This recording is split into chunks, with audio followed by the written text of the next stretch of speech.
비교 종교화.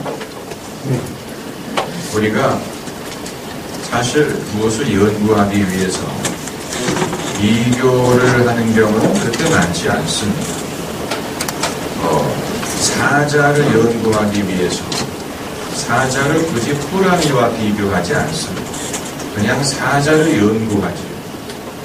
또 사과를 알기 위해서 굳이 사과를 오렌지에 비교하지 않습니다. 사과를 아는 것으로 족하게 생각합니다.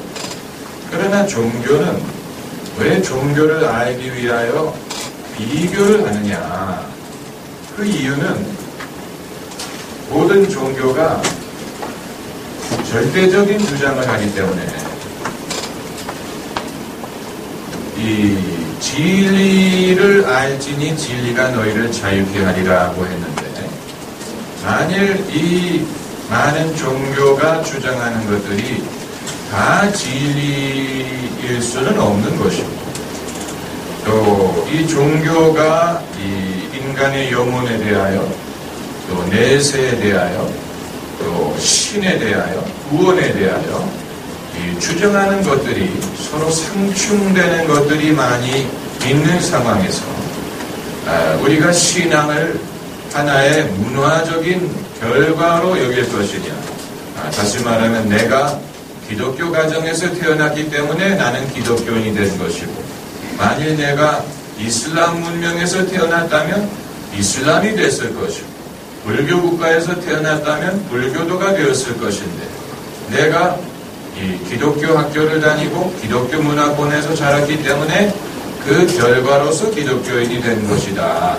이런 식의 어떤 이 상황적인 문화적인 결과로서 신앙을 생각한다면, 그렇다면 굳이 종교를 비교해서 그 종교가 무엇을 말하고자 하는 것을 알려고 할 필요가 없을 것입니다. 그러나 우리가 이 문화보다도 위에 있는 이 내 태생이라든가 배경이라든가 나의 어떤 이 상황에 좌우되지 않는 이 하나님의 거룩한 섭리에 의해서 내가 기독교인이 됐다고 믿는다면, 그렇다면 왜 이 세상에는 다른 종교들이 존재하고 왜 하나님이 그들을 이 지금까지 번성하고 생존하도록 허락을 하셨고, 혹시 하나님이 여러 가지 종교를 통해서 같은 진리를 말씀하시는 것인지, 아니면 진리는 오직 예수 그리스도 안에 있는 것이고 아직 타 종교가 복음을 들을 기회가 없었기 때문에 하나님도 기다리고 계시는 것인지, 여기에 대한 이 나름대로의 믿음을 정립할 필요가 있는 것입니다. 만일 여기에 대한 분명한 이해가 없다면 내가 왜 굳이 타종교를 잘 믿고 있는 사람들을 설득해서 그들의 종교를 바꿀 것을 요구해야 되는지, 이미 그들은 불교든 이슬람이든 힌두교든 뭐 어떤 종교든 이미 잘 믿고 있는데 내가 굳이 그들에게 그 종교를 버리고 교회로 오라고 요구하는 것이 어떤 이 배타적이고 독단적이고 독선적인 요구가 아닐까. 그들이 그 종교를 잘 믿어도 얼마든지 나름대로 구원을 얻던 이 천국에 갈 수 있는데, 내가 굳이 그들에게 복음을 믿을 것을 강요함으로 가정의 불화를 일으킨다는, 그들의 삶에 어떤 이 문제를 가져온다든가 불편함을 가져온다든가 핍박을 받게 한다든가 이런 식으로 그들의 삶에 우유곡절을 초래할 수 있는 그런 무책임한 일을 내가 과연 해야 될 필요가 있느냐. 이것은 예수 믿는 사람이라면 적어도 한 번은 물어볼 수밖에 없는 질문입니다.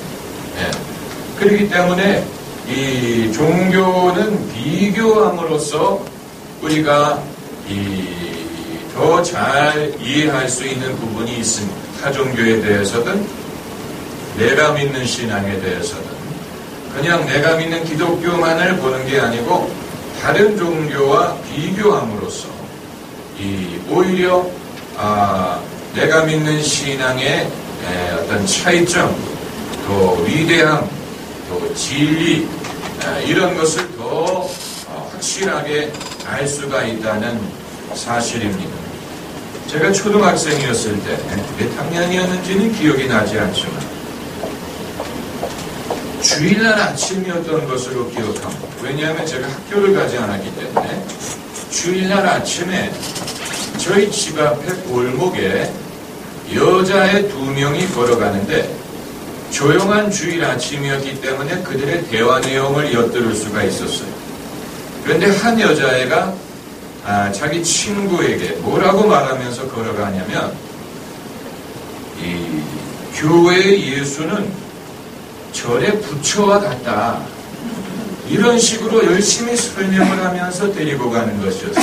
그러니까 제가 추측하건대 교회 다니는 애가 자기 친구를 교회로 인도하면서 이제 예수 그리스도가 누구냐를 설명하는 것 같았습니다. 그렇기 때문에 교회의 예수는 이 절의 부처와 같다. 그러니까 절에서는 부처를 믿지만 교회에서는 예수를 믿는다. 이런 식의 설명을 하는 것이지요. 그런데 저는 어린 나이에, 제가 그때 몇 살이었는지는 기억이 나지 않지만 제 나이에 그 여자의 비교가 참 적나라하다. 적나라하지 않습니까? 교회의 예수가 절의 부처와 같다. 적나라한 비교고, 또 하나는 어떻게 저런 어린 애가 벌써 저런 식의 설명을 할 수 있을까 놀란 면도 있었고, 또 하나는 제가 나름 기독교인이라고 생각했기 때문에 어떻게 감히 예수님을 부처에 비교할까, 이런 복잡한 생각이 저를 아직도 그게 아직도 기억이 납니다.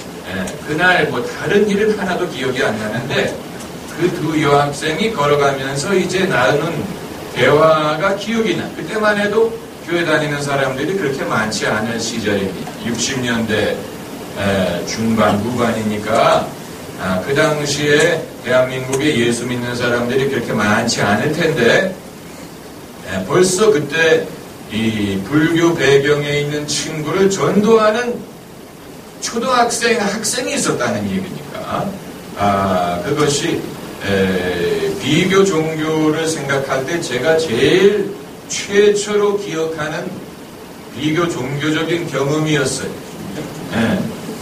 그런데 사실 이 시대의 담론은 종교와 종교를 비교하는 것이 아니고 종교와 무종교를 비교하는 것이죠. 다시 말하면 내가 이 종교를 믿을 것이냐 저 종교를 믿을 것이냐, 이 종교는 뭐를 가르치고 저 종교는 뭐를 가르치느냐, 종교와 종교를 비교하는 게 아니고 어떤 종교를 믿든 간에 종교를 갖는 것과 종교를 아예 안 갖는 무종교인으로 사는 것을 비교해야 될 필요가 있다는 사실. 왜냐하면 인류 역사상 거의 최초로 사람이 종교가 없이 살 수 있다는 가능성이 하나의 옵션으로 제시되기 시작한 것이 바로 이 시대이기 때문입니다. 과거에는 사람이 종교가 없이 산다는 것은 거의 상상하기가 어려웠습니다. 그것은 그들의 의식 수준이 낮았기 때문에 그랬을 수도 있고 또 사회적인 문화와 분위기 때문에 그랬을 수도 있습니다만 사람이 뭔가는 믿어야 했어요. 뭔가는 믿어야지 아무것도 안 믿고 아무 종교도 없이 산다는 것은 어느 민족이든 어느 나라든 어느 시대든 거의 상상하기가 어려운 시대였어요. 과거 모든 시대가 그랬어요. 그러나 20세기에 들어와서 비로소 나는 뭐 기독교인도 아니고 이슬람도 아니고 개신교도 아니고 가톨릭도 아니고 나는 종교가 없다. 나는 신의 존재를 믿지 않는다. 이것을 당당하게 말하고 그것을 하나의 삶의 옵션으로 제시할 수 있는 시대는 바로 우리가 살고 있는 이 시대, 이것은 역사적으로 전례가 없는 경우입니다. 우리 대한민국의 역사만을 보더라도 고려시대의 국교가 무엇이었습니까? 불교죠.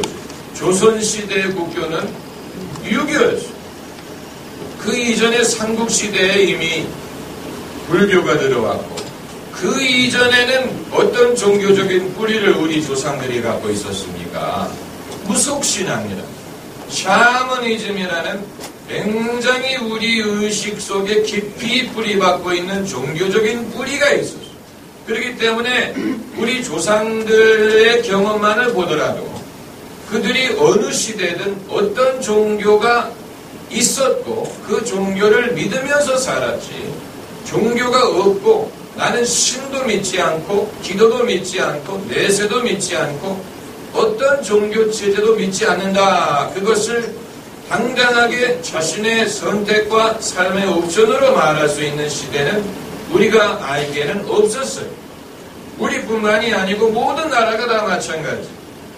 세계 모든 민족은 문명이든 야만족이든 서양이든 동양이든 근대시대든 원시시대든 종교가 없는 시대는 우리가 찾아볼 수가 없어요. 우리가 과거의 유적을 탐사할 때, 고고학적으로 유적을 발굴할 때 제일 현저하게 나타나는 이 과거의 유적 중에 하나는 그들이 갖고 있었던 신앙관이에요.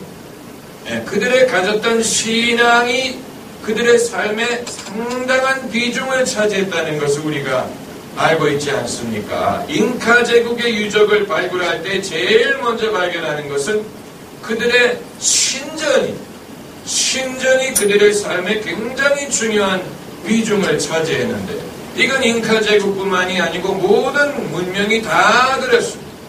그런데 그렇기 때문에 과거에는 종교와 종교를 비교하는 것이 유효했을지 모르지만, 오늘날 이 시대는 종교와 종교도 비교할 필요가 있지만 종교를 믿는 것과 안 믿는 것의 차이에 대해서 이제 우리가 비로소 진지하게 생각을 해봐야 될 그런 때가 왔다고 보는 것입니다. 이것은 굉장히 흥미로운 실험입니다. 왜냐하면 이런 경우가 과거에 없었기 때문에, 제가 말씀드린 것처럼 과거에는 다 종교가 있는 것을 당연하게 생각했는데, 이제 서구 유럽 같은 나라는 탈기독교 문명인 것뿐만이 아니고 거의 탈종교적인 문명이라고 그들이 자처하고 있는 그런 유례가 없는 그런 상황이 되었습니다. 이것은 흥미로운 실험임에는 틀림이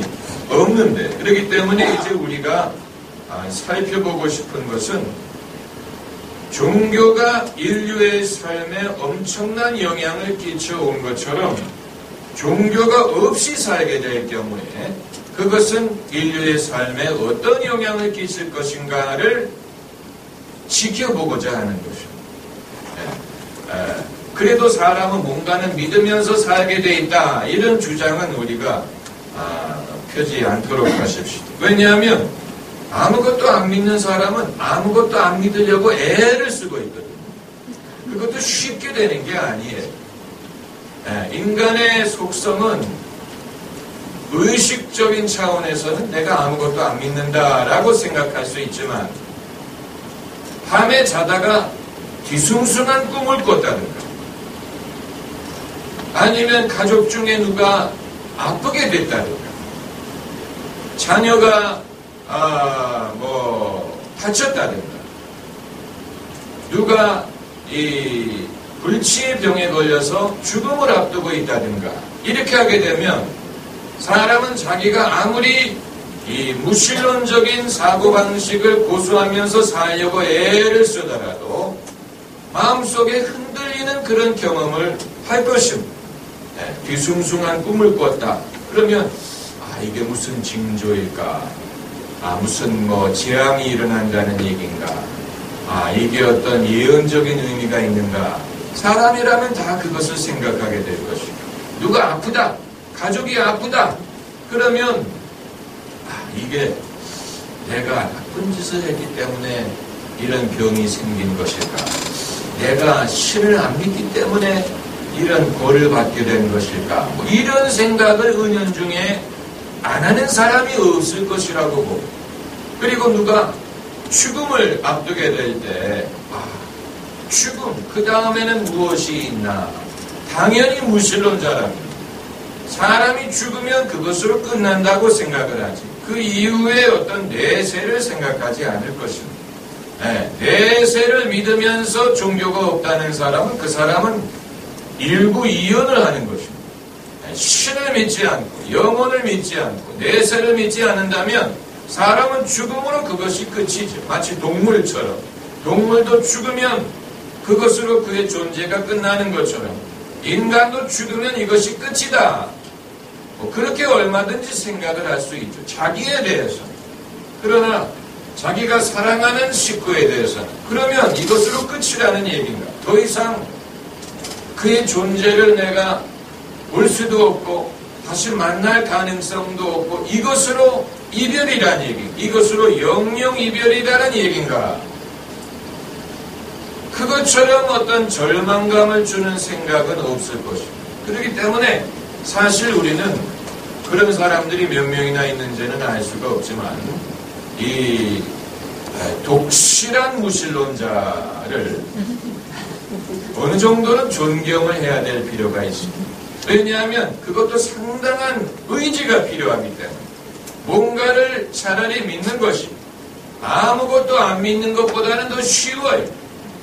뭔가를 믿는 게 아무것도 안 믿는 것보다는 더 쉬울 수 있다. 적어도 무슨 미신을 믿는다, 무슨 부적을 믿는다, 무슨 예언을 믿는다, 이런 뭔가를 믿는 것이 아무것도 안 믿는 것보다는 더 쉬울 수 있는 상황에서 어려움에도 불구하고 아무것도 안 믿는 입장을 고수하는 사람은 적어도 존경스럽다고는 말할 수가 있다. 저 사람이 참 배짱이 있다. 쉽게 흔들리지 않는다. 정말 독실하다. 독실한 무신론자. 인류 역사상 최초의 실험일 수도 있기 때문에 어떻게 되는지 지켜보기라도 해야 되겠죠. 실제로 플라톤 같은 사람은 이 수천 년 전의 철학자였지만 플라톤의 이 말을 읽어보면 이 소크라테스의 말을 기록한 것이죠. 그 스승 소크라테스의 말을 기록한 것이 플라토죠. 그렇기 때문에 어느 말이 소크라테스의 가르침이고 어느 말이 플라토인지 사실 알기는 어려워요. 그런데 이 소크라테스가 남긴 글을 읽어보면 소크라테스도 무신론자였다는 그런 생각입니다. 소크라테스가 그 당시에 이 신앙을 가진 상황에서 철학자가 될 수가 없었어요. 그렇기 때문에 이 소크라테스는 엄밀한 의미에서는 그 당시에 굉장히 드문 무신론자가 아니었을까 이런 생각을 할 수가 있습니다. 그 오랜 옛날에 무신론을 가질 수 있었다는 것은 사실 대단한 일입니다. 자, 그러면 성경에 나오는 비교 종교학의 사례를 몇 가지를 찾아보도록 하겠습니다. 비교 종교라는 말이 나오지는 않지만 성경에 나오는 비교 종교의 사례, 먼저 창세기 4장 1절부터 5절까지 찾아보면 이게 가인과 아벨의 사건입니다. 창세기 4장 1절부터 5절. 창세기 4장 1절부터 5절까지 우리 같이 읽어봅시다. 아담이 그 안에 하와와 동침하며 하와가 잉태하여 가인을 낳고 이르되 내가 여호와로 말미암아 등남하였다 하니라. 그가 또 가인의 아우 아벨을 낳았는데 아벨은 양치는 자이었고 가인은 농사하는 자이었더라.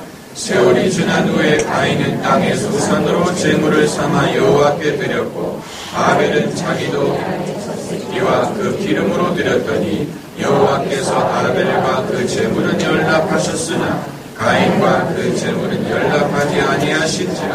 가인이 심히 분하여 안색이 변하니. 이 두 인물이 둘 다 여호와 하나님께 예물을 드렸다고 했습니다. 다시 말하면 둘 다 종교가 있었고 둘 다 여호와 하나님을 믿었습니다. 그런데 하나님이 아벨의 제물은 받으시고 가인의 제물은 받지 않았다고 했습니다.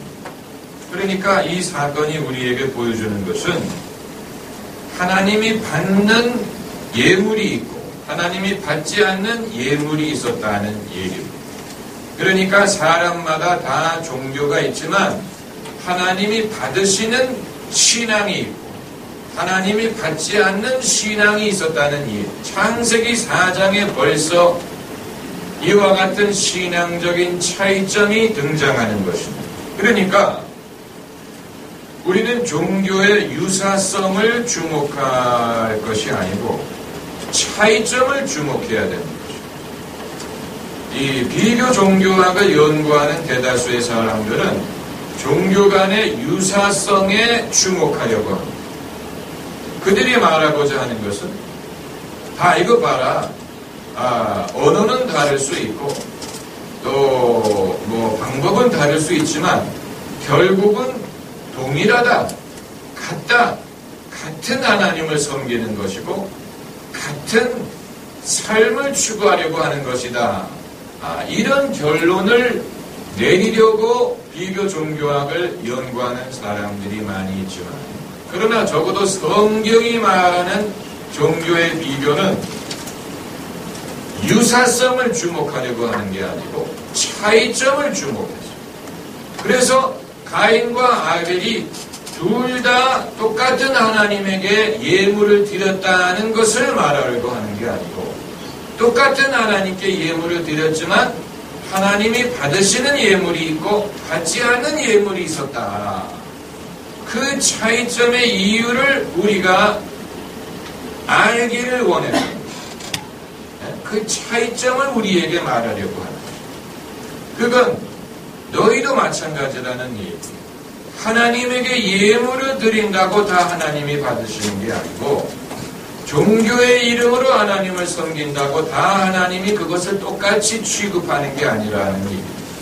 적어도 하나님의 관점에서는 차이가 있다는 거죠.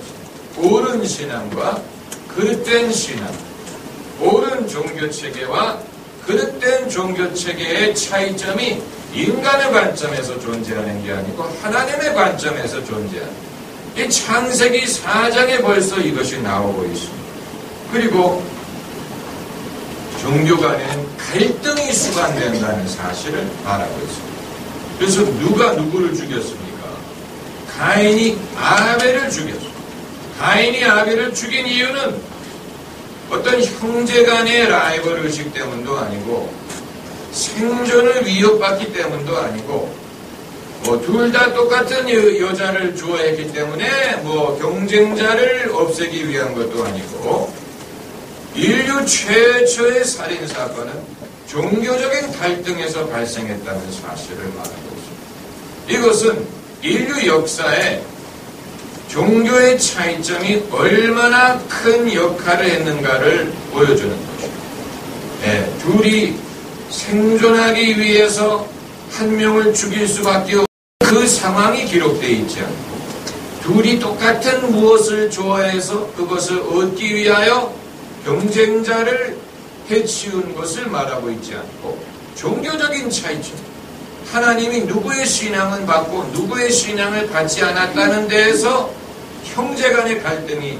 발생을 하고 그리고 이 신앙을 받지 않았던 사람이 신앙을 받았던 사람을 죽였다. 여기에 이제 최초의 살인, 최초의 종교의 갈등, 최초의 폭력, 그리고 최초의 이 신앙적인 핍박을 말하고 있는 신앙적인 핍박. 장차 이 그릇된 신앙을 가진 사람들이 올바른 신앙 가진 사람들을 핍박할 것이라는 예표가 나오고 있고 이후에 이제 예수 그리스도의 이 십자가 죽음까지도 이 예표로 보여주고 있습니다. 그래서 적어도 가인과 아벨의 경우에는 그들이 경배하는 하나님은 같았어. 네? 같은 하나님, 신관이 같았어. 신관이라는 말은 하나님관이라는 뜻이죠. 하나님. 적어도 그들은 다른 신에게 제물을 드린 것은 아니었어요. 그러나 세월이 흐르면서 신관의 변화가 일어나게 됩니다. 그것을 로마서 1장이 설명하고 있습니다. 신약 성경 로마서 1장으로 가십시다. 로마서 1장 18절에서 23절. 로마서 1장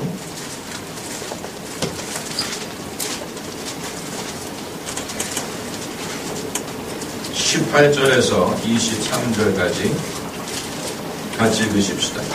하나님의 진노가 불의로 진리를 막는 사람들의 모든 경건치 않음과 불의에 대하여 하늘로 쫓아 나타나나니 이는 하나님을 알만한 것이 저희 속에 보임이라.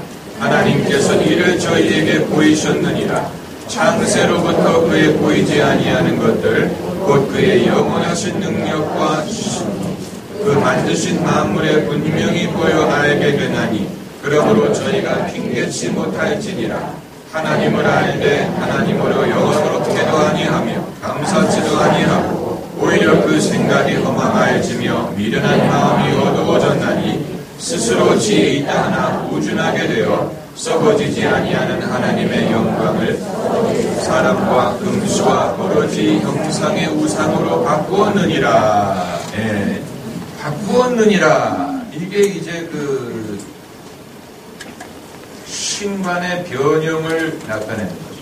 바꾸었느니라. 하나님의 영광을 썩어질 사람과 금수와 버러지 형상의 우상으로 바꾸었느니라. 세월이 지나가면서 적어도 가인과 아벨의 시대에는 그들이 예물을 바치는 하나님은 같은 하나님이었지만 그 이후에 세월이 흐르면서 신관의 변형이 일어났어요. 그래서 다수의 이방인들은 하나님의 영광을 썩어질 것으로 사람의 형상, 또 짐승의 형상, 버러지의 형상으로 바꾸었어요. 우상으로 바꾸었어요. 그래서 이제는 가인처럼 하나님에게 예물을 드리기는 하지만 믿음이 아닌 다른 잘못된 방식으로 드리는 게 아니고 아예 예물을 드리는 대상마저도 바뀐 것입니다. 이러한 신관의 변화가 일어났습니다. 이것은 애초에는 인류가 여호와 하나님을 알고 있었는데 애초에는 알고 있었죠. 그런데 그 하나님을 영화롭게 하지 않았기 때문에 감사하지도 않고 하나님을 영화롭게 하지 않다 보니까 그들의 생각이 어떻게 됐다고 했습니까? 생각이 허망해졌어. 미련한 마음이 어두워졌어. 영혼의 어두움, 생각의 어두움이라는 것이 이처럼 어마어마한 결과를 초래합니다. 생각의 어두움, 인간의 영혼이 어두워지면 이건 그 사람의 교육 수준에 좌우되지 않습니다.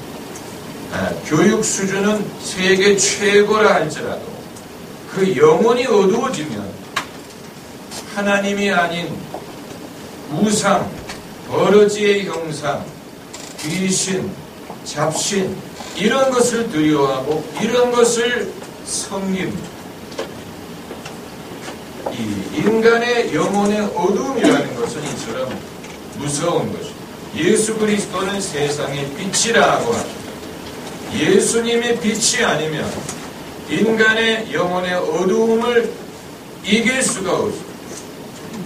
이 19세기 말 20세기 초에 카루소라는 유명한 테너 가수가 있었죠. 위대한 카루소라는 영화도 있었는데 카루소가 벨칸토라는 창법을 처음으로 대중화시킨 이 성악가입니다.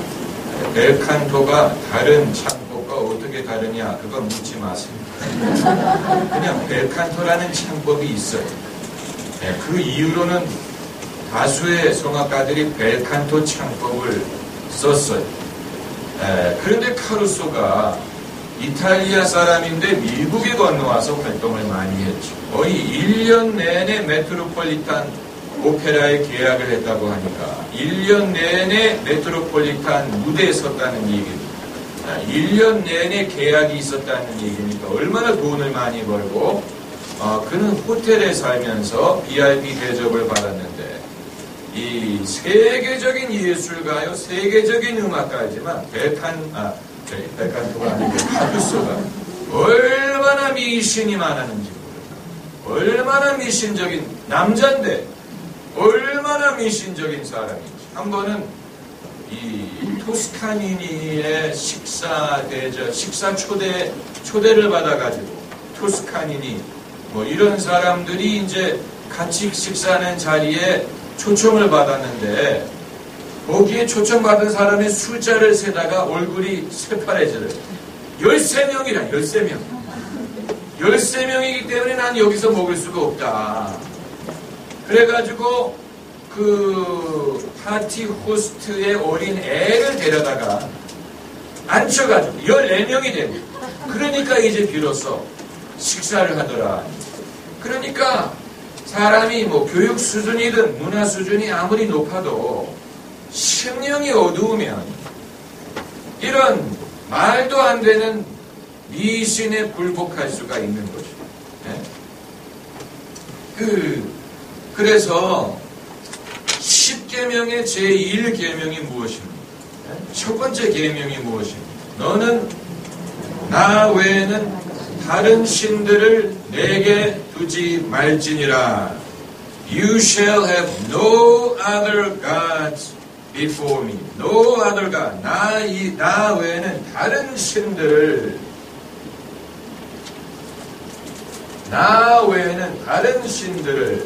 No other gods before me. 너는 나 외에 다른 신들을 내게 있게 말지니라. 이것이 첫 번째 계명. 그러면 다른 신들이 존재한다는 얘기입니까?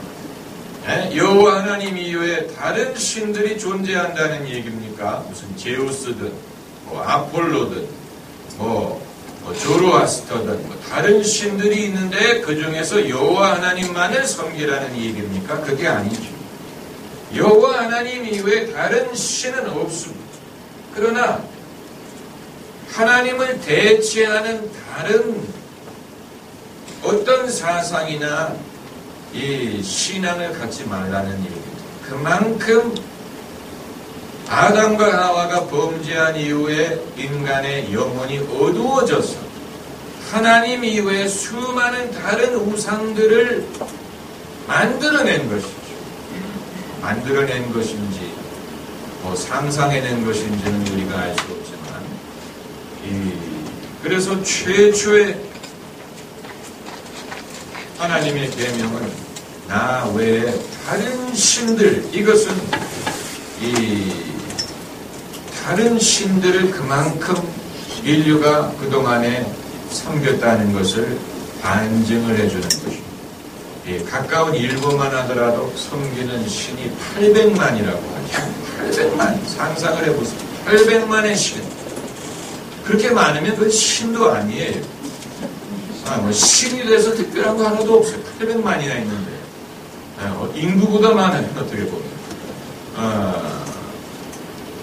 그러니까 일본이 그렇게 과학이 발달하고 경제가 발전한 것 같지만 영적인 차원에서는 아직 어두움 속에 있다는 것을 보여주는 것입니다.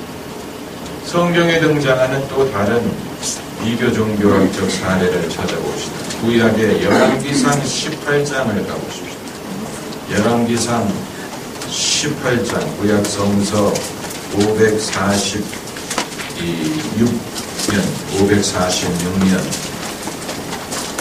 구약 성경 546년 열왕기상 18장 16절부터 봅시다. 16절 구약 성경 546년 열왕기상 18장 16절부터 29절까지 16절부터 29절까지 같이 읽겠습니다. 오바댜가 가서 아합을 만나 보아매 아합이 엘리야를 만나려 하여 가다가 엘리야를 볼 때 저에게 이르되 이스라엘을 괴롭게 하는 자여 내냐? 저가 대답하되 내가 이스라엘을 괴롭게 한 것이 아니라 당신과 당신의 아비의 집이 괴롭게 하였으니 이는 여호와의 명령을 버렸고 당신이 바알들을 쫓았으니라. 그런즉 보내어 온 이스라엘과 이세벨의 상에서 먹는 바알의 선지자 450인과 아세라의 선지자 400인을 갈멜산으로 모아 내게로 나오게 하소서. 아합이 이에 이스라엘 모든 자손에게로 보내어 선지자들을 갈멜산으로 모으니라. 엘리야가 모든 백성에게 가까이 나아가 이르되 너희가 어느 때까지 두 사이에서 머뭇머뭇하려느냐? 여호와가 만일 하나님이면 그를 쫓고 바알이 만일 하나님이면 그를 쫓을지니라 하니 백성이 한 말도 대답지 아니하는지라. 엘리야가 백성에게 이르되 여호와의 선지자는 나만 홀로 남았으나 바알의 선지자는 450인이로다.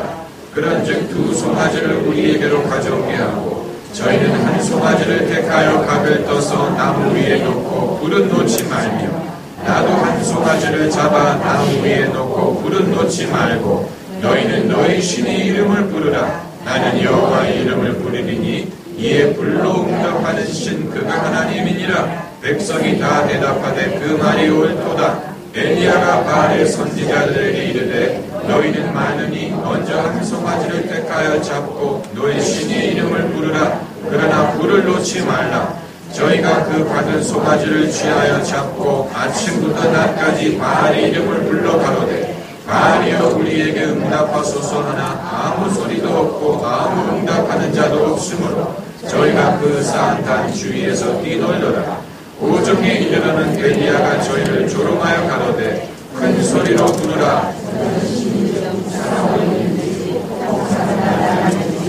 길을 행하는지 꼭 잠이 들어서 깨어야 할 것인지 하매 이에 저희가 큰 소리로 부르고 그 규례를 따라 피가 흐르기까지 칼과 창으로 그 몸을 상하게 하더라. 이같이 하여 오정이 지났으나 저희가 오히려 진언을 하여 저녁 소재 드릴 때까지 이를지라도 아무 소리도 없고 아무 응답하는 자도 없고 아무 돌아보는 자도 없다.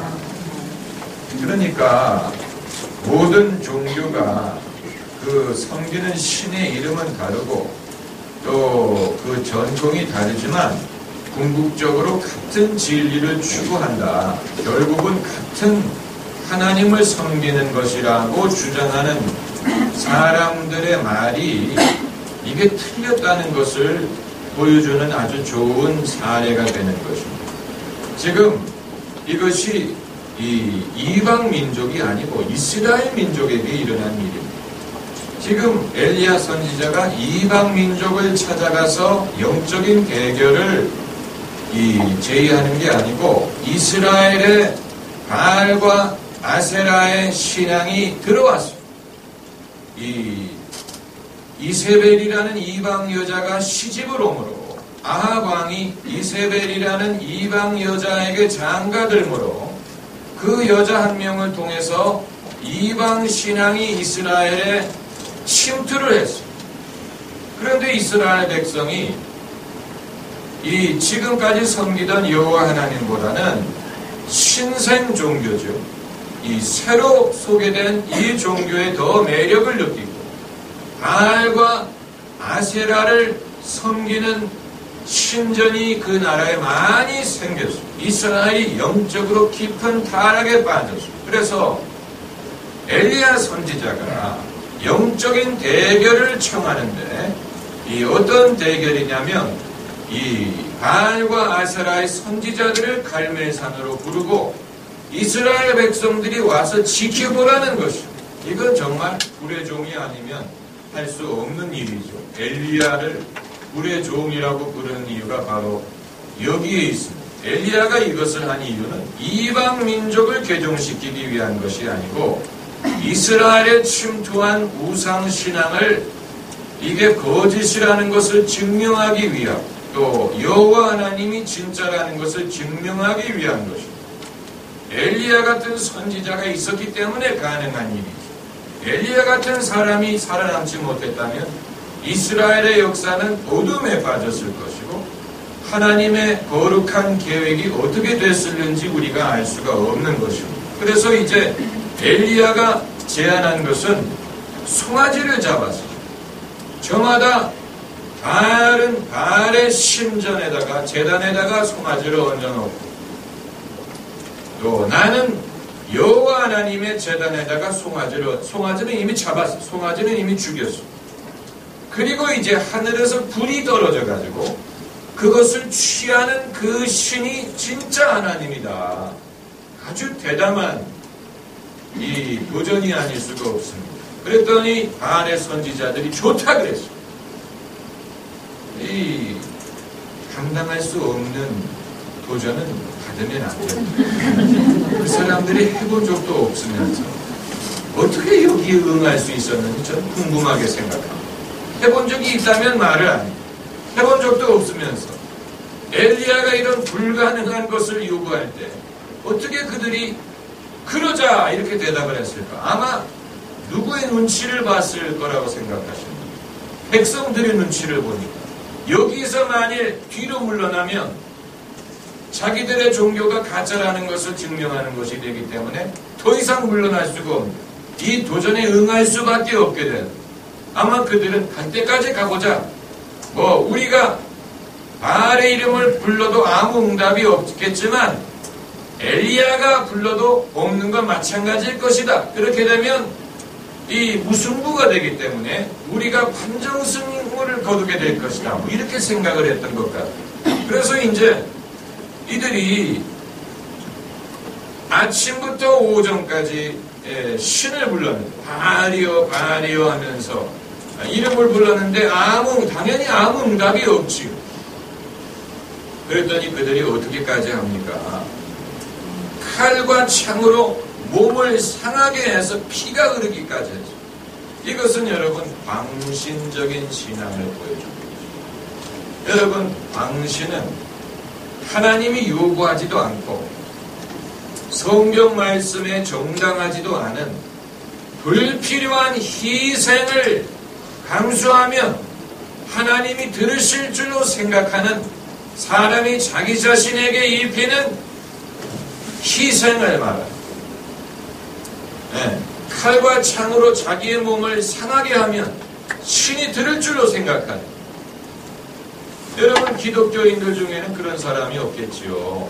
하나님이 내가 내 몸을 이렇게 상하게 하면 내가 이만큼 희생을 하면 하나님이 들어줄 것이다 하는 어떤 성경의 어떠한 이 말씀도 없고 약속도 없고 하나님의 그런 전례도 없는데 사람이 임의로 내가 이만큼 희생을 하면 하나님이 들어주겠지 해가지고 하나님이 요구하지 않는 그런 어떤 신체적인 희생을 감수하는 그게 광신이 금식의 형태로 나타나든 아니면 무슨 어떤 괴로운 삶의 형식으로 나타나든 무슨 어떤 거로 나타나든 간에 예수님이 이미 십자가를 지시고 세상 죄를 지셨는데 우리가 나도 십자가에 내 손을 못 박으면 하나님이 들어주시지 않겠는가 이런 것은 전혀 하나님이 책임지지 않는 인간의 광신이 이 절박함에서 나오는 것이죠. 그러니까 이 바알의 선지자들이 오죽하면 칼과 창으로 피가 흐를 때까지 자기 몸을 찌르면서 바알신의 이름을 부르지 않습니다. 그러나 아무 소리도 없고 아무 응답하는 자도 없고 아무 돌아보는 자도 없더라. 하나님을 알지 못하는 인간의 모습이 이러하다. 아무 소리도 없고 돌아보는 자도 없고 응답하는 자도 없어. 그야말로 버림받은 인간의 모습. 버림받은 인간의 모습. 그런데 이제 엘리야가 제사를 드리죠. 엘리야는 기도를 길게 하지 않았어요. 바알신의 선지자들은 하루 종일 기도했는데도 응답이 없었는데 엘리야가 기도할 때는 그 기도가 길지 않았어요. 여러분, 예수님의 기도도, 복음서에 기록된 예수님의 기도의 특징 중에 하나는 하나같이 짧았다는 거예요. 한마디로 나사로야 나오너라, 한마디에 나사로가 나오질 않아. 내 믿음대로 될지니라 하니까 병자가 낫지를 않나. 예수님이 바람과 바다를 꾸짖으니까 즉시 잠잠해지지를 않나. 예수님은 사람들 앞에서 하시는 기도가 짧았습니다. 길게 해야만 하나님을 응답할 수 있다면 하나님이 너무 멀리 계시다는 얘기죠. 하나님이 우리와 함께 하시다면 기도가 길어야만 그 기도가 효험이 있는 건 아니에요. 믿음으로 하는 기도, 예수님의 이름으로 하는 기도, 또 내가 이 기도의 응답을 막을 만한 어떤 내 삶의 어떤 죄라든가 미움이라든가 이런 것이 없는 상황에서 기도하는 것이라면 왜 기도가 길어야만 하나님이 그걸 응답하겠습니까? 그래서 이제 이 38절에 여호와의 불이 내려서 번제물과 나무와 돌과 흙을 태우고 도랑에 물을 핥은지라 그랬더니 모든 백성이 보고 엎드려 말하되 여호와 그는 하나님이시로다. 여호와 그는 하나님이시로다. 이게 누가 진짜 하나님이냐 하는 대결이었습니다.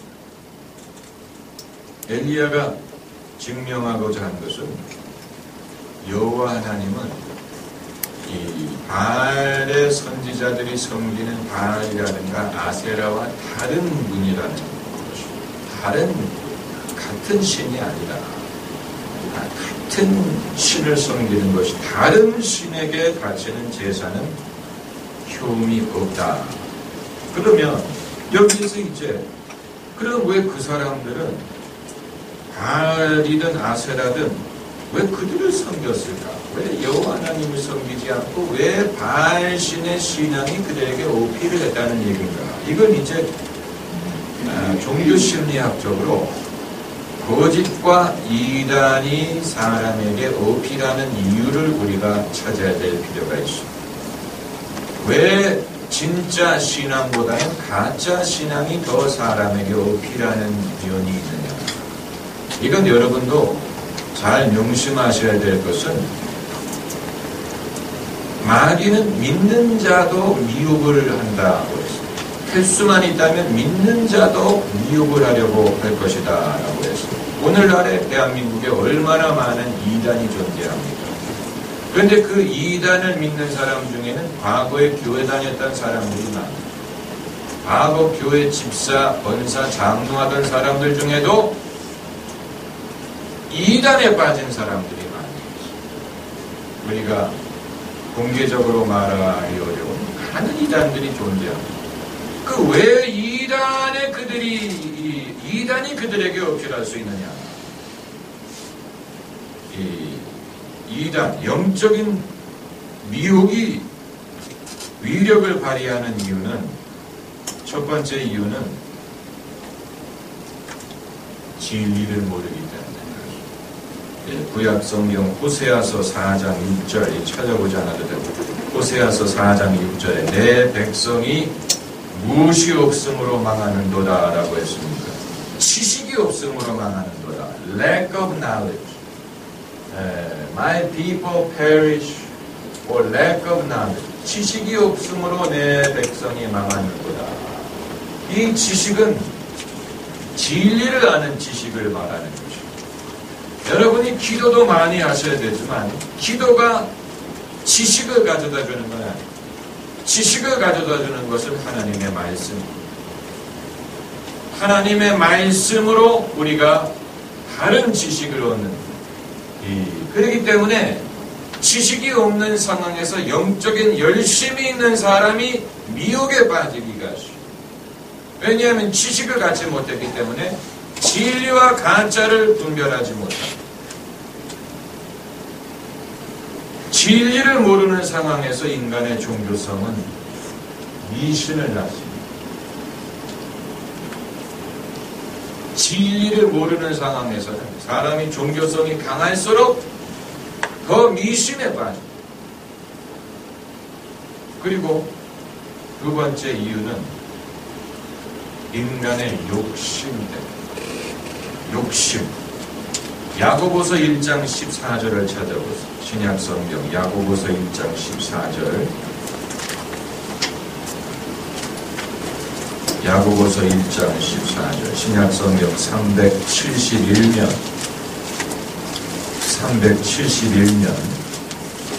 야고보서 1장 14절. 여러분이 잘 아는 성경 구절입니다. 371면 야고보서 1장 14절 같이 읽으십시다. 오직 각 사람이 시험을 받는 것은 자기 욕심에 끌려 미혹됨이니. 사람이 미혹당하는 이유는 욕심 때문.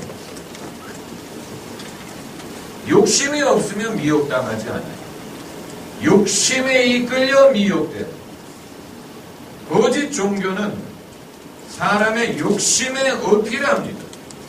거짓 종교일수록 사람의 욕심에 어필합니다. 그러니까 바알은 어떤 신이었냐면 풍요의 신이었어요. 또 아세라는 다산의 신이었어요. 아기를 많이 낳는. 그러니까 풍요와 다산을 구하는 사람에게는 당연히 어필할 수밖에 없죠. 네? 번영을 추구하는 사람에게 기복신앙이 어필하는 것 같아요. 네? 이게 그냥 남의 얘기라고 생각하면 안 됩니다. 자, 그러면 선교학적인 관점에서 비교 종교학을 말해주는 성경 구절을 하나 찾아보겠습니다. 선교학적인 관점에서, 다시 말하면 우리가 이제 예수 그리스도를 모르는 사람들에게 복음을 전하려고 할 때 선교학적인 관점에서 어떻게 이 여러 다른 그 종교의 차이점을 설명하고 다리를 놓을 수 있을 것이냐.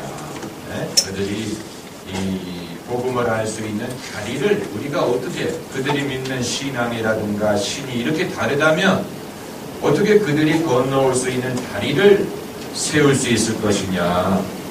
이 유럽의 그 유로존이 그 화폐를 통일하지 않았습니까? 유로. 옛날에는 프랑스는 프랑, 독일은 마르크, 이탈리아는 리라, 그리스는 드라크마, 이런 나라마다 통화가 있었는데 이제 유로존이 만들어지면서 통화를 하나로 통일했어요. 유로라고 부르지 않습니까? 요즘에 이제 그게 이제 과연 어떻게 되느냐 많이 물어보지만 유로를 이런 식으로 표시하는데, 그런데 이제 그 국가의 통화는 그 국가의 정체성을 보여주기 위해서 그 위대한 인물들의 얼굴을 많이 보여주지요. 그래서 우리나라도 10,000원권에는 누구 얼굴이 있습니까? 세종대왕. 50,000원권에는 신사임당. 100,000원권에는 100,000원권은 없어요. 500원짜리에는 뭐가 새겨져 있습니까? 거북선. 거북선인가요? 아무튼 10원인가요? 10원에는 그 석가탑, 바보탑, 이런 식으로 이제 그 나라의 정체성을 위해서 이제 그 나라의 위인들, 그 나라의 위대한 인물들의 얼굴을 새겨놨는데, 유로는 그럴 수가 없잖아요. 여러 나라가 다 이제 통합을 해가지고 만들어 쓰는데 거기에다가 프랑스의 나폴레옹의 얼굴을 그려넣겠습니까? 무슨 독일의 무슨 히틀러의 얼굴을 그려넣겠습니까? 이탈리아의 누구의 얼굴을 그려넣겠습니까? 그래서 이제 유로화에는 이제 그 하나가 된다는 의미에서 다리의 그림, 다리, 또 문, 이런 걸 많이 그려놨다고 하지요. 이 하나가 된다는 의미에서 서로 다른 나라가 하나가 된다는 의미에서 그 옛날의 다리라든가 무슨 문 이런 것을 이제 상징적으로 그려놨다고 하는데, 이제 그 선교학적인 관점에서 이제 서로 다른 종교를 가진 사람들에게 여호와 하나님과 예수 그리스도를 전하기 위해서 우리가 그들을 어떤 식으로 접근해야 될 것인가, 이것을 보여주는 아주 중요한 성경 구절이 있는데, 사도행전 17장에 나옵니다. 사도행전 17장. 사도행전 17장 16절부터 31절까지 신약성경 217면 사도행전 17장 16절에서 31절까지 같이 읽으십시오. 바울이 아덴에서 저희를 기다리다가 온 성에 우상이 가득한 것을 보고 마음에 분하여 회당에서는 유대인과 경건한 사람들과 또 저자에서는 날마다 만나는 사람들과 변론하니 어떤 에바브레오와 스토이고 철학자들도 바울과 쟁론할세, 혹은 이르되 이 말장이가 무슨 말을 하고자 하느냐 하고, 혹은 이르되 이방 신들을 전하는 사람인가 보다 하니, 이는 바울이 예수와 또 몸의 부활 전함을 인함이라. 붙들어 가지고 아레오바고로 가며 말하기를 우리가 너의 말하는 이 새 교가 무엇인지 알 수 있겠느냐? 내가 무슨 이상한 것을 우리 귀에 들려주니 그 무슨 뜻인지 알고자 하노라 하니, 모든 아덴 사람과 거기서 나그네 된 외국인들이 가장 세로되는 것을 말하고 듣는 이외에는 달리는 시간을 쓰지 않음이더라. 바울이 아레오바고 가운데 서서 말하되 아덴 사람들아, 너희를 보니 범사의 종교성이 많도다. 내가 두루 다니며 너희에 위하는 것들을 보다가 알지 못하는 신에게라 하고 새긴 단도 보았으니, 그런즉 너희가 알지 못하고 위하는 그것을 내가 너희에게 알게 하리라. 우주와 그 가운데에 있는 만유를 지으신 신께서는 천지의 주제시니 손으로 지은 전에 계시지 아니하시고, 또 무엇이 부족한 것처럼 사람의 손으로 섬김을 받으시는 것이 아니니, 이는 만민에게 생명과 호흡과 만물을 친히 주시는 자이심이니라. 인류의 모든 족속을 한 혈통으로 만드사 온 땅에 거하게 하시고 저희의 연대를 정하시며 거주의 경계를 하나셨으니, 이는 사람으로 하나님을 꼭 더듬어 찾아 발견케 하려 하심이로되, 그는 우리 각 사람에게서 멀리 떠나 계시지 아니하도다. 우리가 그를 힘입어 살며 기도하며 있느니라. 너희 시인 중에도 어떤 사람들의 말과 같이 우리가 그의 소생이라 하니, 이와 같이 신의 소생이 되었은즉 신을 금이나 은이나 돌에다 사람이 기술과 고안으로 새긴 것들과 같이 여길 것이 아니니라. 알지 못했던 시대에는 하나님이 허물지 아니하셨거니와 이제는 어디든지 사람을 다 명하사 회개하라 하셨으니, 이는 정하신 사람으로 하여금 천하를 공유로 심판할 날을 작정하시고 죽은 자 가운데서 다시 살리신 것으로 모든 사람에게 믿을 만한 증거를 주셨음이니라 하니라. 이 바울의 이 긴 설교를 누가가 기록했다는 것은 대단한 일입니다. 제가 어렸을 때는 이 성경 구절을 사도 바울의 실패 사례의 예로 가르치는 분들이 많았어요. 이 사도 바울이 아덴에서 사람들을 설득해서 철학적인 이 논조로 사람들을 설득해서 믿으려고 했기 때문에 결과가 좋지 않았다, 이런 실패의 사례로서 본문을 가르치는 분들이 많이 있는데, 그렇다면 뭐하러 누가가 그 긴 설교문을 기록을 했겠습니까? 그것은, 이 설교는 당시 그것을 들은 사람들이 당장 어떤 반응을 했느냐를 떠나서 이 서로 문화가 다르고 종교가 다른 사람들에게 그들에게 복음을 전하기 위한 여호와 하나님 또 예수 그리스도를 어떤 식으로 그들이 이해할 수 있도록 전했느냐 하는 좋은 예가 되는 것이고, 이것은 선교학적으로 그들이 알지 못하는 신앙을 전하는 아주 유익한 방법이 되는 것입니다. 아까 제가 말씀드린 것처럼 골목에 걸어가던 그 소녀가 교회의 예수는 절의 석가모니다 이렇게 말하는 것과 흡사한 방법.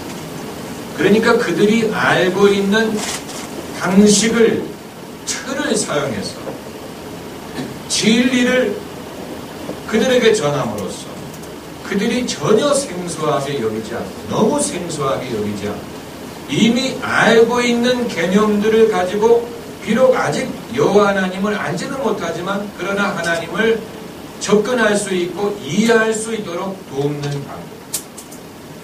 그래서 이 바울이 뭐라고 말을 하냐면은 23절에 내가 두루 다니며 너희의 위하는 것들을 보다가, 그 말은 너희가 섬기는 신상들을 봤다는 얘기. 너희들이 믿고 섬기는 신상들을 보다가 알지 못하는 신에게라고 새긴 단도 보았으니, 그러니까 아덴이라면 아테네를 말하는 겁니다. 요즘에 아테네 그 도시에 여러 곳에 신상들이 있었어요. 여러 신전들이 있었다는 얘기. 그런데 한 곳에는 이렇게 이제 신상을 어떻게 만들었는지 약간 의자같이 생겼죠. 아무튼 뭐를 만들었어요. 그 위에다가 비너스 신도 올려놓고 무슨 아폴로 신도 올려놓고 이제 그 신을 그 위에 모시는데 한 곳에 보니까 단만 있고 그 위에는 비어 있고 그 밑에다가 알지 못하는 신에게라고 써놨어요.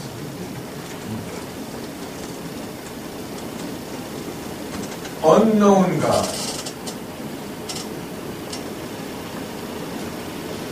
참고로 불국사에 가면 이제 거기에 이제 여러 상을 세우는 것 중에 어떤 여성이 아기를 안고 있는 상이 있어요. 보면 성모 마리아가 예수님 안고 있는 것과 굉장히 흡사해요. 불국사에 가면. 이게 어떻게 여기 와 있었을까? 애초에 어떻게 신라의 불교 신도들이 이런 상을 여기다 갖다 놨을까? 의아하게 생각하는 부분. 어떻게 이게 천주교의 영향이 과거에 있었을까? 그런데 실제로 절에는 여러 이제 그 신들의 이름을 써놓은 중에 야소라는 이름을 써놓은 데가 있습니다. 야소는 예수님이라는 가문, 야소. 그러니까 이 아덴 사람들이 도시에 여러 신들을 위한 신전들을 만들어 놓은 중에 알지 못하는 신, 혹시라도 빼놓은 신이 있을까? 혹시라도 빼놓으면 그 신이 삐져가지고 벌을 줄까봐 알지 못하는 신, 이런 신전을 만들어 놓은 것을 바울이 보고 이제 말하기를 23절에 너희의 위하는 것들을 보다가 알지 못하는 신에게라고 새긴 단도 보았으니 그런즉 너희가 알지 못하고 위하는 그것을 내가 너희에게 알게 하리라. 이건 이제 하나님을 말하는, 여호와 하나님을 아덴 사람들은 아직 알지 못하지만 위해 섬기긴 섬기는데 알지 못하는 그 하나님을 내가 너희에게 알게 하리라. 그러니까 타종교인들이 여호와 하나님을 여호와 하나님과 아예 아무 상관이 없다라고까지 우리가 말할 수는 없어. 그들이 여호와 하나님과는 아무런 상관이 없다고 말할 수는 없어. 그들이 하나님을 위한 제단까지는 만들 수가 있어. 그러나 하나님을 아느냐, 알지는 못해. 하나님을 알지 못하고 위하는 사람. 무슨 말인지 이해가 되시죠? 이게 이제 사도 바울이 아직 복음을 알지 못하는 헬라 사람들을 이 정도로 이만큼 이해를 해주는 거예요. 너희들이 알지 못하고 하나님을 위하는데 내가 그 하나님을 여러분에게 알려드리겠습니다. 그러면서 이제 하나님에 대해서 설명을 하는 거죠. 우리 선조들도 하나님은 알지는 못했지만 하나님에 대한 어렴풋이 하나님에 대한 개념은 갖고 있었어요. 그래서 이 선교사들이 우리나라에 왔을 때 하느님이라는 단어를 사용합니다. 하느님이라는 단어는 이미 우리 조상들이 갖고 있었던 단어예요. 이 단어가 없었다면 하나님을 어떤 단어로 표시했을지 궁금합니다. 우리 조상들은 이 모든 것을 만드신 가장 높은 분이 있다. 이런 생각을 어렴풋이 갖고 있습니다. 하느님이라고 부르기도 하고 상제라고 부르기도 해서 중국에서는 상제라고 옥황상제라는 말이 이제 거기서 온 거죠. 그러니까 이런 내용이 없는 신전을 모든 문화가 갖고 있는 내용은 없지만 우리가 아직 알지 못하지만 뭔가 계실 것 같은 분이 있다. 이런 생각을 사람들이 갖고 있는데 이것을 다리로 사용해서 여러분이 틀은 있지만 내용이 없는, 내용을 알지 못했던 그분을 복음을 통해서 여러분이 알 수 있습니다 하면서 내용을 제공합니다. 그게 바로 선교요, 전도가. 우리가 전도를 하든 사람들을 교회로 인도할 때 그 사람이 종교든 신이든 이런 것에 대해서 아무것도 모르는 사람은 아니에요. 어렴풋이 뭔가는 느끼고 뭔가는 생각을 하고 있는 거예요. 그게 뭔지는 모르죠. 그것을 알게 하는 것이 바로 하나님의 말씀과 복음이라는 것입니다. 참고로 사도 바울은 여기서 신이라는 단어를 사용했는데 이것은 헬라어로 theo라는 말이죠.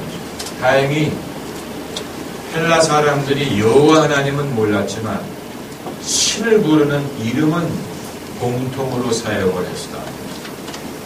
그들은 많은 theo를 섬기고 있었는데 사도 바울은 우주 만물을 지으신 theo를 그들에게 소개를 한 것이죠. 그들이 그나마 theo라는 단어를 갖고 있었기 때문에 설명이 가능했다는 얘기예요. theo라는 말조차도 없었다면 설명하는 것은 굉장히 어려웠을 것입니다. 그 사람들이 아직 복음을 듣기 이전에 갖고 있었던 틀, 어떤 준비 작업, 이것을 우리가 도구로 사용해서 예수 그리스도의 복음을 전할 수가 있다는 얘기입니다. 자, 그러면 비교 종교학의 본론으로 들어가서 종교의 분류를 말하기로 하겠습니다. 종교의 분류. 종교에는 어떤 요소가 있느냐, 그건 나중에 얘기하기로 하고, 종교의 분류.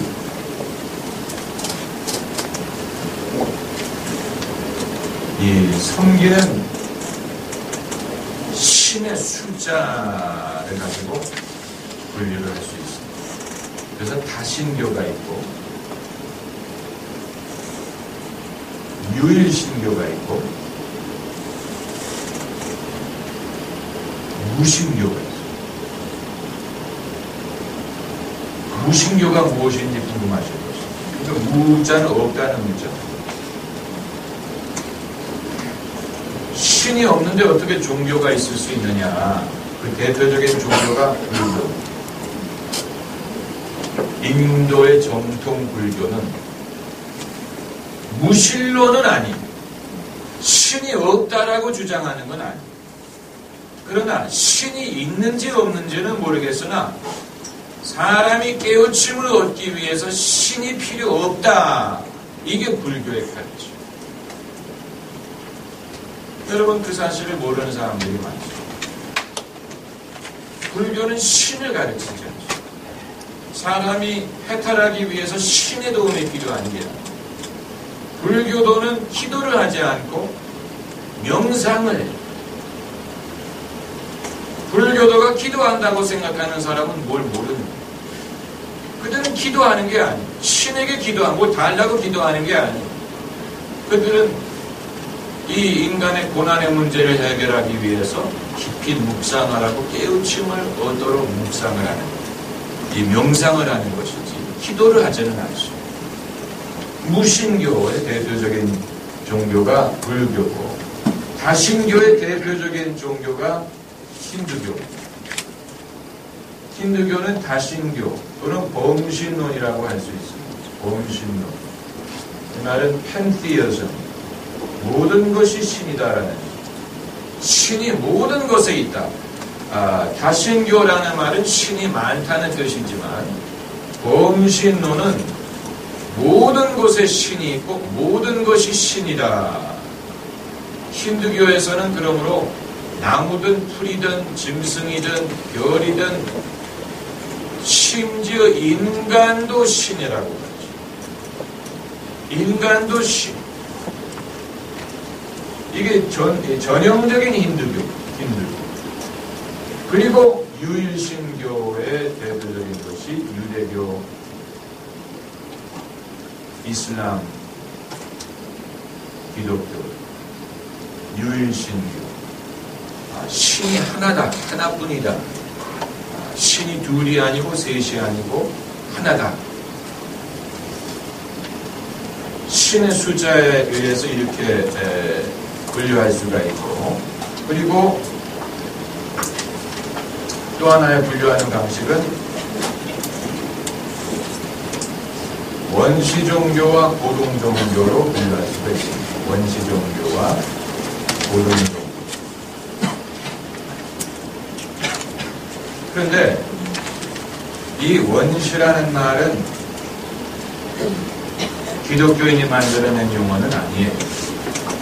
이 원시라는 말은 이 진화론적인 용어.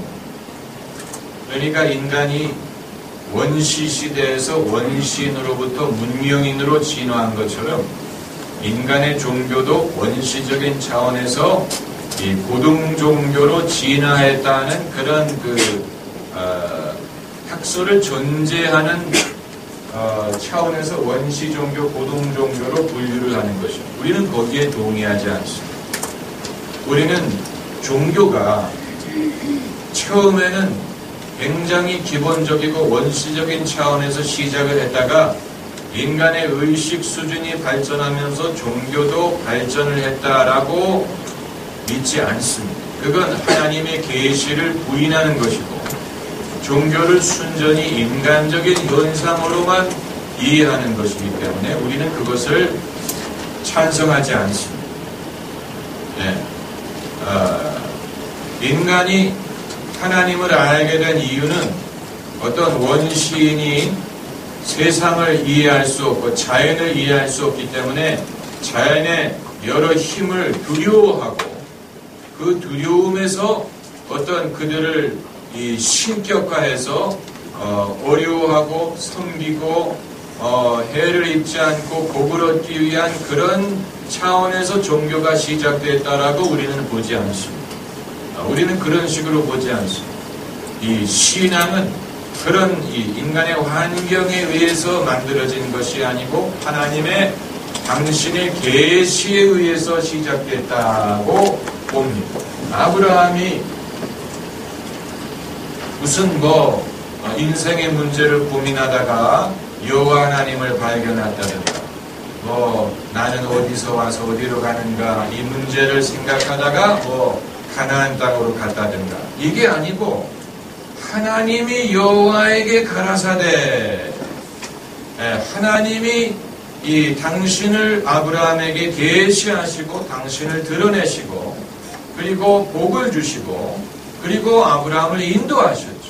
여기에서 이제 여호와 하나님에 대한 신앙이 시작된 것이지 사람들이 인생의 문제를 해결하기 위해서 무슨 기도를 하고 연구를 하다가 어떻게 하나님에 대한 신앙을 만들어낸 것이 아니에요.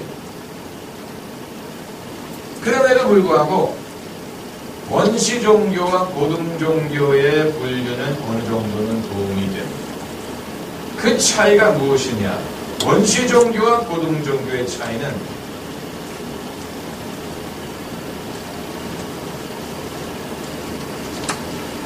원시 종교는 신을 인간의 소원을 이루기 위한 방편으로 여기고 자기 소원의 연장선으로 봅니다. 그래서 기도든 정성이든 제사든 예물이든 이 모든 것이 사람의 소원을 이루기 위한 것입니다. 때로는 사람이 할 수 없는 것을 대신해주는 마술과 같은 것입니다. 그러니까 원시 종교는 반드시 원시 시대만 있었던 게 아니고 요즘도 얼마든지 존재할 수 있다. 이건 시대적인 분류가 아니고 사람의 동기에 의한 분류. 그리고 원시 종교는 인간의 소원뿐만이 아니고 인간의 미움, 갈등, 전쟁 이런 것의 연장선. 그래서 신이 우리 군대로 이기게 해주고 적군이 지게 해주고 우리가 승리하게 해주고 우리가 땅을 차지하게 해주고 이런 식으로 미움과 갈등의 연장선. 그게 원시 종교의 특징인데 고등 종교는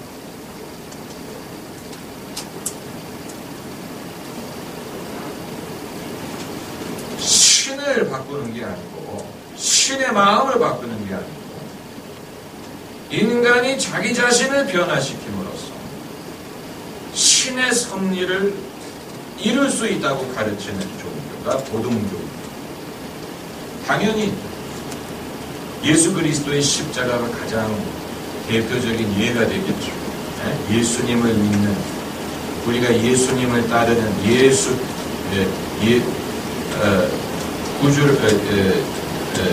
내 주를 가까이 하게 하면 십자가 짐 같은 고생이나, 이게 말하는 것이 바로 그것입니다.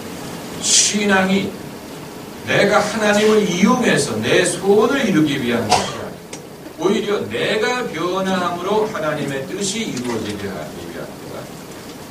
내가 변화하는 것이 제일 어려워. 그게 제일 어렵고 여기에서 진정한 신앙과 가짜 신앙의 차이점을 발견하는 것입니다.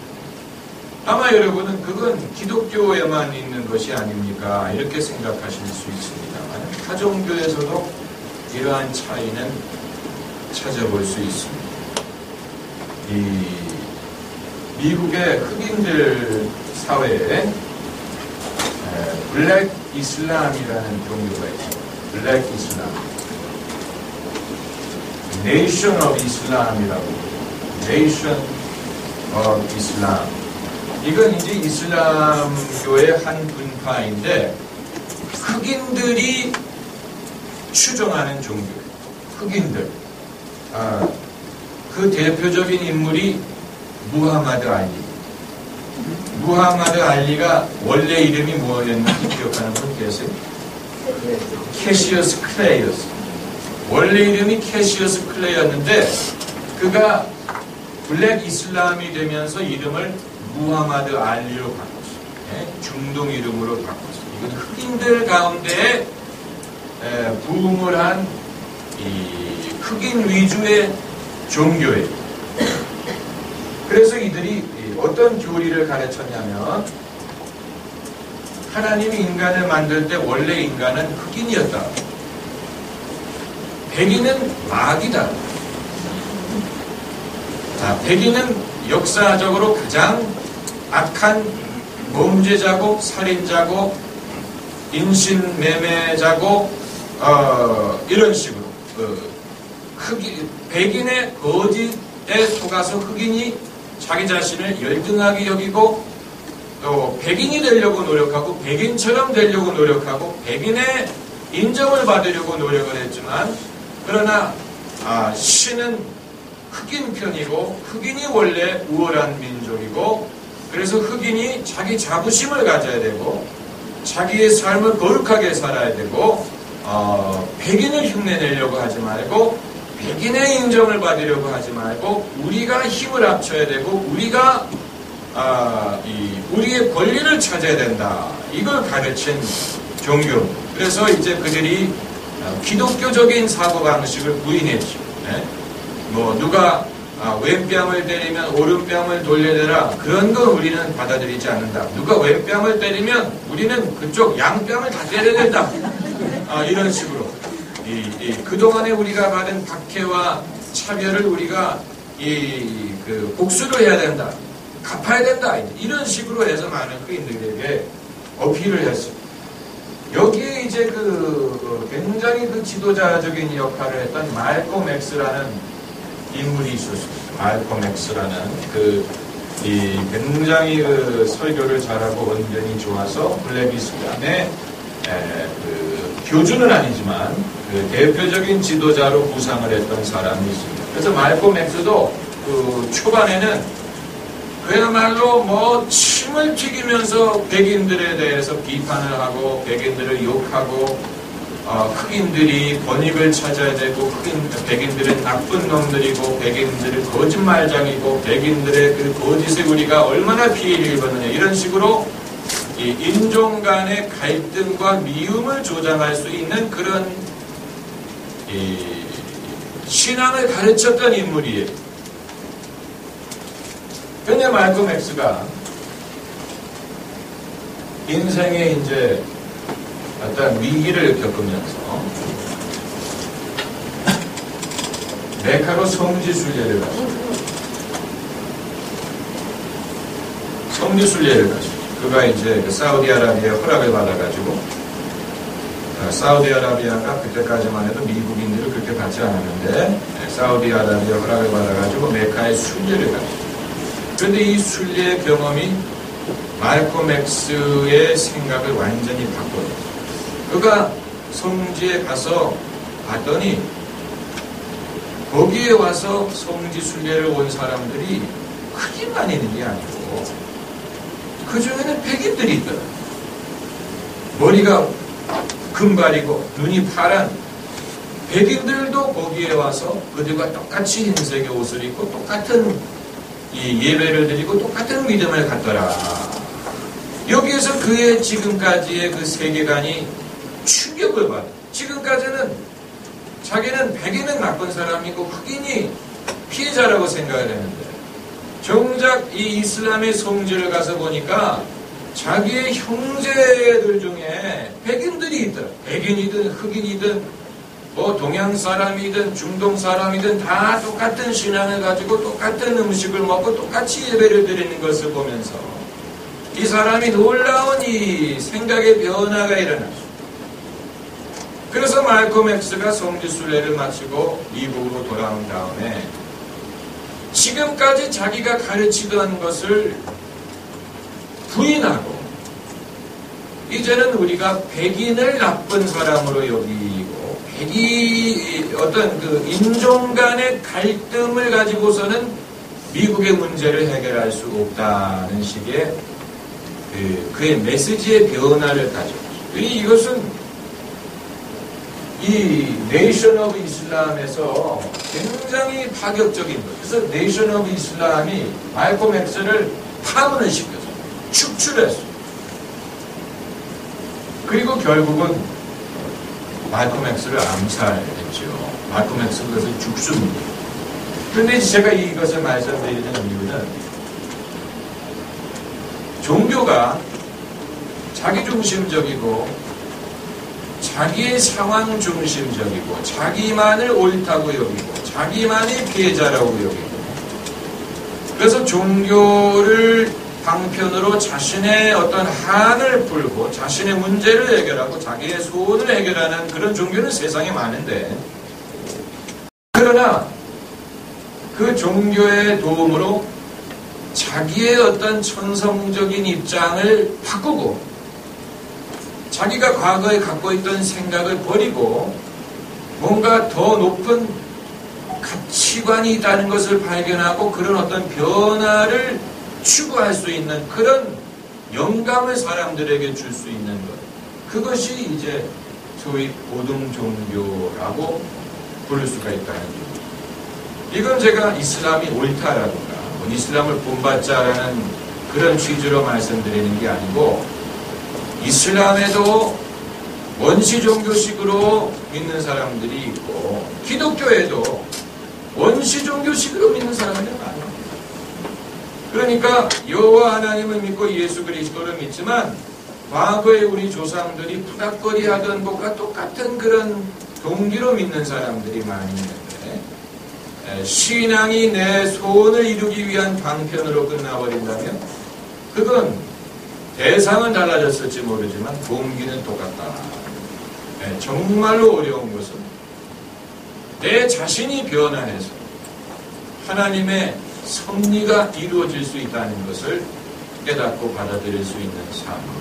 그것은 제일 어렵고, 그것은 인간의 의식에 있어서 가장 높은 가치를 추구하는 것이랍니다.